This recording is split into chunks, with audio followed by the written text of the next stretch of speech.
자, 저를 보세요. 칠판 보세요. 여러분, 이거 정말 중요해요. 가정, 가문의 배경을 여러분 정확히 아셔야 됩니다. 여러분, 가정 배경이 뭐냐면 이런 거예요. 제가 진짜 알기 쉽게 여러분 설명을 드릴게요. 알코올 중독자 아버지가 있어요. 그러면 그 아들은 알코올 중독 아버지가 술에 쩔어서 자기도 때리고 엄마도 때리고 늘 막 가정도 파탄돼 있는 걸 어릴 때부터 봤겠죠. 그렇잖아요. 그러면 시호야, 그 아들은 알코올 중독 자기가 걸리고 싶겠어요? 안 걸리고 싶겠어요? 술 하면 진전머리를 하겠지. 뭐지? 아버지가 만약에 알코올 중독에 빠져서 자신을 괴롭히고 엄마 괴롭히는 거 봤으면 막 술이라면 진절머리를 할까 아이가. 그 평생을 보고 자랐으면. 그래서 실제로 그러면 한 맺힐 거 아니에요. 난 절대로 술 안 먹을 거야. 난 절대로 아빠처럼 안 살 거야. 그렇게 얘기할 거 아니에요. 그런데 알코올 중독자 집안에서 알코올 중독자가 나와요. 왜 그럴까? 몰라서 그럴까요? 아니에요. 마약 중독자 집안에서 마약 중독자가 나와요.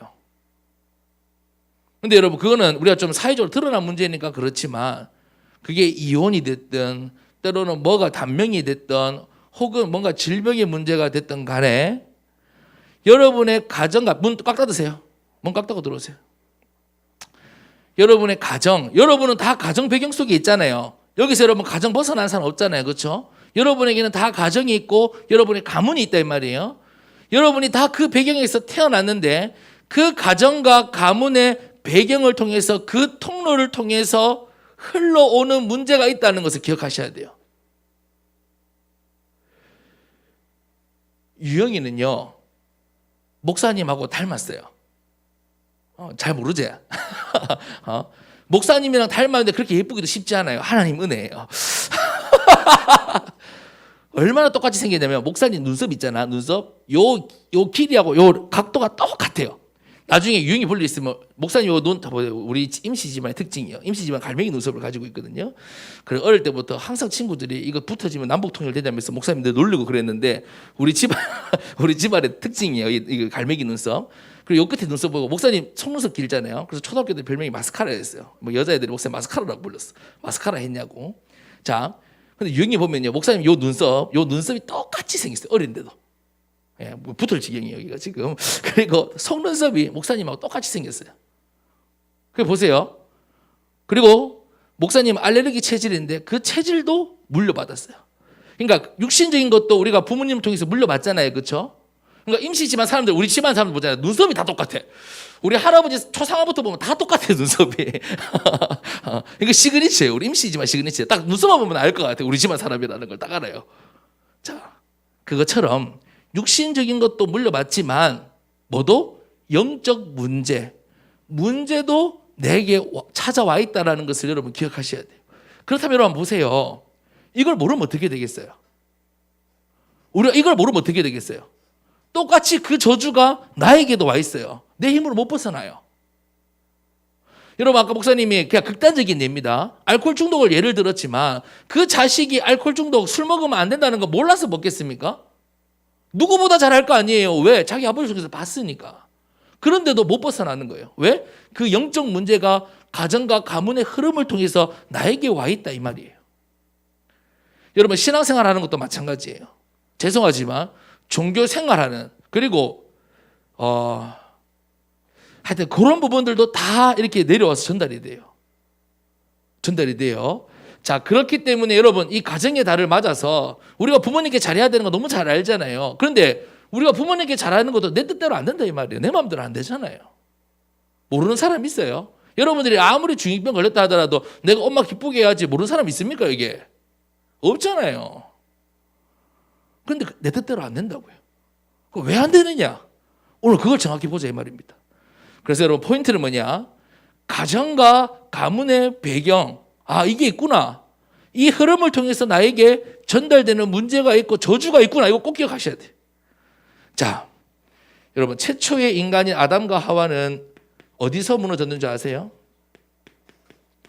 이 창세기 3장의 문제가 어디서부터 시작됐어요? 가정에서, 집에서 시작됐어요. 그렇죠, 집사님? 예, 하와가 누구에게 가졌어? 남편에게 가졌어. 최초의 인간은 가정에서 무너졌어요. 여러분, 가정과 가문을 통해서 대물림이 된다는 것을 꼭 기억하셔야 돼요. 제가 앞에서 다 설명드렸어요. 대물림. 예. 대물림 되는 문제가 있다고요. 대물림. 지금 일본에 가면요. 지금 일본 젊은이들은 영적 문제에 완전히 덮여 있습니다. 그래서 지금 이제 아마 일본은 이제 이 젊은이들이 됐을 때는 정말로 이제 뭐 일본 내에서는 정말로 난립니다. 그냥 옛날에는 한두 사람이 오타쿠처럼 뭐 그런 게 아니고요. 이제는 대다수의 일본 젊은이들이 지금 완전 영적 문제에 잡혀 있습니다. 왜? 지금 일본은 그 배경 속에 귀신, 수많은 우상들이 있거든요. 그러니까 일본이 잘 사는 것 같았어요. 그런데 그 안에 들여다보니까 그 배경을 통해서 각 집집마다 귀신 섬기고 우상 섬기는 그 배경을 통해서 영적 문제가 대물림되는 거예요. 성경에 보면 이렇게 말씀해요. 출애굽기 20장 4절에서 5절까지 말씀해 보면 조상의 죄는 자손의 3, 4대까지 이른다 그랬어요. 여러분의 조상이 우상 섬기고 여러분 죄 지은 모든 것들이 다 전달되는 거예요. 우상에게 잡혀있고 그 영적 문제가 대물림된다는 걸 여러분 기억하시죠. 자손 3, 4대 갚아버리면 끝나는 거예요. 그래서 여러분 기억해서 대물림된다. 이게 대물림되는구나. 그러니까 여러분 집안 혹시 제사 지내는 집안이다. 그냥 보통 문제 아니에요. 그리고 여러분 집안 혹시 사람들 중에서 무속인 있습니까? 잘 보셔야 돼요. 목사님 집안에 있어요. 그리고 무속인 집안에는 그 대대로 무속인이 되거든요. 혹시 우리 할머니가 보살이다. 신당 차려서 모시고 있다. 여러분 잘 보셔야 돼요. 그거 다 여러분에게 와요. 실제적인 문제예요. 여러분, 신병 걸려가지고 내가 신내림 받으려는 사람 자기 마음대로 못 벗어나요. 얼마나 고통받는 줄 아세요? 자, 여튼 대물림. 세 번째. 그래서 여러분, 우리가 이 가정과 가문의 저주를 완전히 끊어야 됩니다. 끊어야 됩니다. 자, 그럼 어떻게 끊을 수 있는가 하는 건데요. 자, 본론으로 들어가겠습니다. 첫 번째로. 우리 부모님과 자녀의 관계에 대해서 한번 생각해 봅시다. 자, 주보를 보세요. 우리 밑에 있는 말씀 한번 읽어봅시다. 히브리서 11장 20절 말씀. 성경에서는 부모님과 자녀의 관계를 뭐라고 말씀하고 있고 하나님은 어떤 관계를 세우기를 원하시는가? 우리 히브리서 11장 20절 말씀 같이 읽겠습니다. 시작. 믿음으로 이삭은 장차 있을 일에 대하여 야곱과 에서에게 축복하였으며 그래요. 자, 축복했대요. 자, 여러분 보세요. 그런데 저를 보세요. 저는 한 가지 여러분 정확하게 하는 거 있습니다. 여러분 어디서 가장 상처를 많이 받습니까? 학교예요? 학원이에요? 아니에요. 집이잖아요. 부모님과의 자녀의 관계가 지금 어떤 관계가 되어 있어요? 상처의 통로가 되어 있어요. 그런데 여러분 오늘 말씀 보니까 여러분 옆에 쓰세요. 상처의 통로 옆에다 화살표다 치고 쓰세요. 축복의 통로라고 쓰세요. 네. 여러분 진짜 여러분 쓰세요. 상처의 통로 붙잡으면 안 되잖아요. 여러분 목사님도 우리 선생님들도 자라면서 어디서 가장 상처를 많이 받았느냐? 집에서 상처를 많이 받았어요. 그런데 목사님이 부모가 되어 보니까 자식에게 상처를 주고 싶은 부모는 단 한 분도 안 계세요. 단 한 분도 안 계세요. 누가 그러겠습니까? 죄송합니다. 네가 아빠가 되고 네가 엄마가 된다 하는데 내가 자식에게 상처 주고 싶겠어요? 그런데 우리 부모님도 내 뜻대로 안 되는 거예요. 하나님은 축복의 통로가 되기를 원하시는데 상처의 통로가 되어 있어요. 여러분 상처 많이 받고 계시잖아요. 두 번째 보세요. 여러분 우리 가정이 지금 어떤 통로가 되어 있어요? 불신앙의 통로가 되어 있잖아요. 여러분 불신앙의 통로라는 게 뭐냐면 여러분 가정에서 말씀을 받고 있습니까? 일단 우리 답부터 쓰시다. 옆에 뭐라고 쓰냐면 언약의 통로라고 쓰세요. 언약의 통로. 우리 스님들 보세요. 지난주 부모 공경은 하나님의 명령이라고 말씀하셨죠. 10계명의 인간의 첫째 계명이 부모 공경이라고 말씀하셨어요. 그 말은 뭐예요? 부모님과 자녀의 관계는 언약적 관계다 이 말이에요. 그렇죠?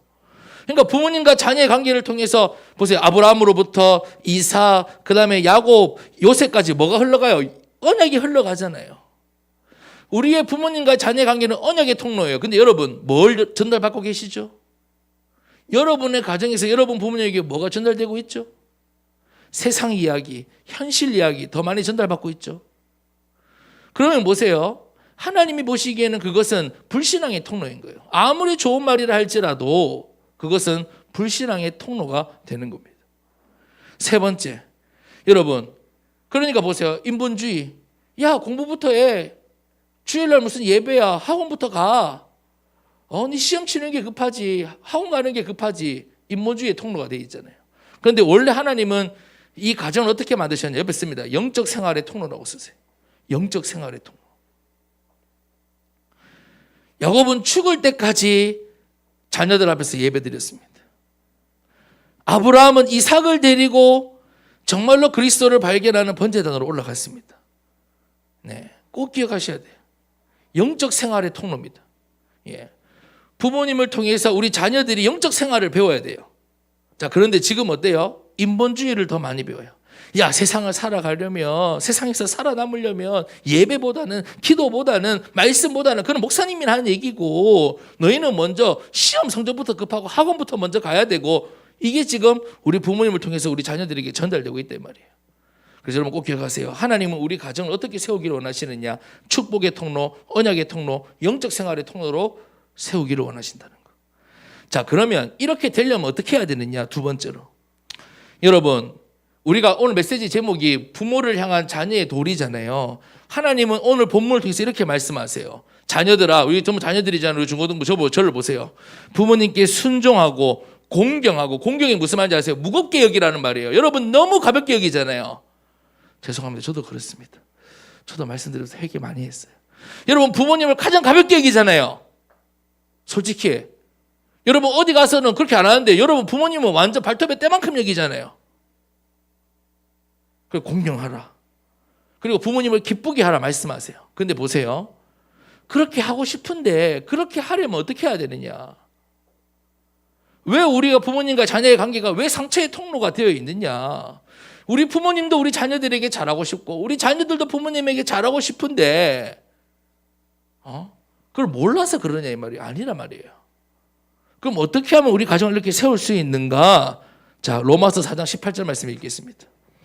로마서 4장 18절. 이제 답이에요. 이제 답이에요. 우리 4장 18절 말씀 읽겠습니다. 시작. 아브라함이 바랄 수 없는 중에 바라고 믿었으니 이는 내 후손이 이 같으리라 하신 말씀대로 많은 민족의 조상이 되게 하려 하심이라. 아멘. 자, 한번 보실까요? 이제 결론에 다 왔습니다. 여러분 지금까지 잘 왔으니까 저를 보세요. 하민이도 목사님 좀 잠깐 보세요. 지금 오늘 중요해요. 자, 여러분 아브라함은 다 알잖아요. 아브라함은 원래 우상 배경에서 태어난 사람이에요. 하나님 모르는, 하나님 떠난 우상 배경에서 태어난 사람이 아브라함이에요. 그런데 하나님께서 그 배경 속에 있는 아브라함을 부르셨어요. 자, 그리고 아브라함이 하나님이 주신 말씀과 언약을 붙잡고 보세요. 오늘 말씀에 보니까 바랄 수 없는 중에 믿었대요. 지금 환경은 너무 안 좋은데 하나님 말씀 굳게 붙잡았다 이 말이에요. 자, 그러니까 어떤 역사가 일어나냐면 아브라함을 통해서 그 가문과 가정에 흐르는 모든 저주가 끊어지고 아브라함을 통해서 새로운 믿음의 조상이 세워져서 믿음의 민족이 세워지는 거예요. 복음의 가문과 가정이 세워지는 거예요. 자, 하나님은 우리 그루터기를 통해서 그런 역사를 이루기를 원하시는 거예요. 무슨 말인지 이해됐어요? 여러분 가정과 가문에 흐르는 문제와 저주와 있다 그랬어요. 그것을 여러분을 통해서 끊기를 원하시는데 첫 번째 보세요. 그래서 여러분 가정과 가문의 배경을 정확히 보고 여러분 기도하기 시작하셔야 돼요. 그냥 우리 집 잘 되게 해주세요. 우리 부모님 건강해 주세요. 이게 아니고 여러분의 가정과 가문의 배경, 내가 지금 우리 가정과 가문을 통해서 무엇이 지금 흐르고 있는가? 여러분 저를 보세요. 여러분의 부모님은 피해자예요. 여러분의 부모님은 피해자예요. 여러분의 부모님은 여러분을 위해서 진짜 잘하고자 애쓰고 노력한 죄밖에 없어요. 그런데 왜 여러분이 상처를 받느냐? 가정과 가문의 배경이 있다고요. 부모님 뜻대로 벗어날 수 없는. 그래서 여러분 그 배경을 정확히 보고 기도해야 된다. 두 번째, 여러분 여러분의 가정 속에서 여러분을 향한 하나님의 계획이 있습니다. 아까 아브라함 말씀드렸잖아요. 비록 우상과 그런 가문이었지만 하나님은 아브라함을 통해서 계획이 있으셨어요. 그리고 그 미션을 붙잡았어요. 자, 그러니까 아브라함을 통해서 하나님은 새로운 가정과 가문을 세우셨거든요. 여러분의 가정과 가문 속에서 여러분을 향한 하나님의 계획이 있습니다. 여러분을 향한 하나님의 미션이 있습니다. 여러분 그것을 발견하고 붙잡으셔야 돼요. 세 번째, 그러면 여러분 가문과 가정의 저주를 복음으로 끊어내는 자녀가 되셔야 돼요. 자, 여러분 결론입니다. 결론이에요. 여러분 가정과 가문을 통해서 이 배경을 통해서 문제가 흐르고 저주가 흐르는데 이것을 내 힘으로 끊을 수 있느냐? 내 힘으로 끊을 수 없어요. 그럼 목사님 어떻게 해야 됩니까? 그래서 하나님이 여러분에게 복음을 주신 거예요. 내 힘으로 해결할 수 있으면 만대 그리스도가 오셨겠어요? 내 힘으로 해결할 수 있으면 말라고 복음을 주셨겠어요? 네 힘으로 하라 그러지. 내 힘으로 벗어날 수 없어요. 내 힘으로 해결할 수 없어요. 그래서 하나님이 여러분에게 복음을 주셨고 여러분 오직 복음으로만 끊을 수 있다는 것을 여러분 기억하셔야 돼요. 그래서 여러분에게 지금 계속 구원의 길을 훈련시키고 계속 여러분에게 구원의 길을 그리게 하는 이유가 뭔지 아세요? 여러분 가정에서 정말로 복음에 집중하고 복음을 고백하면요, 가장 먼저 어떤 역사가 일어나는 줄 아세요? 흑암 권세가 떠나가고 결박돼요. 눈에 보이지 않지만 여러분의 부모님을 힘들게 하고 어렵게 하는, 여러분의 가정을 힘들고 하기 어렵게 하는 그 흑암 권세가, 여러분의 부모님 피해자라고 말씀드렸죠. 여러분의 부모님들을 몰고 가는 그 흑암의 권세가 여러분이 복음에 집중하고 고백할 때마다 따라가기 시작한다고요. 꼭 기억하셔야 돼요. 그래서 하나님이 여러분에게 복음을 주셨다. 내 가정과 가문의 배경을 끊을 수 있는 것은 이 복음밖에 없다. 여러분 이 말씀을 굳게 붙잡고 우리 결론 같이 읽고 안 마치겠습니다. 다 설명했는 거니까 우리 결론 같이 읽겠습니다. 같이 고백합시다. 시작. 내 힘으로는 절대로 안 됩니다. 오직 복음으로 끊을 수 있습니다. 아멘.